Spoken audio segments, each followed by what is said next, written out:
இன்னைக்கு தேங்காவும் கேரட்டும் வச்சு ஒரு ஜூஸ் பண்ண போகிறோம். அதுக்கு வந்து மிதமான பக்குவத்தில் இருக்கிற தேங்காய் அரை மூடியாக இருக்கணும், ரொம்ப முத்த தேங்காவும் இருக்கக்கூடாது.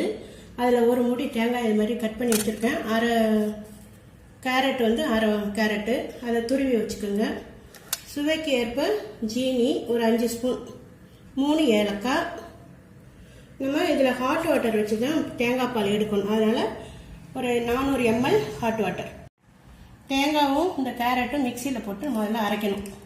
அரைக்கும் போது வெந்நீர் விடக்கூடாது, அதனால் ஒரு 1/4 டம்ளர் பச்சை தண்ணி விட்டு ஒரு அரைச்சிக்கணும். இந்த அரைச்ச விழுதில் 1 டம்ளர் வெந்நீர் விட்டு இப்போ நம்ம வடிகட்டணும். 1 டம்ளர் வெந்நீர் விட்டு வடிகட்டிட்டோம். இப்போ 2வது ஒரு தடவை அதே சக்கையை வச்சு நம்ம எடுத்து வச்ச ஏலக்காவை அதோடு சேர்த்து அரைக்கணும். உங்கள் டேஸ்ட்டுக்கு தகுந்த மாதிரி நான் எடுத்து வச்சுருக்கிற ஜீனியை போட்டு நல்லா கலக்கிக்கணும். இதை வந்து நார்மல் டெம்பரேச்சரில் குடித்தாலும் குடிக்கலாம், ஃப்ரிட்ஜில் வச்சும் குடிக்கலாம்.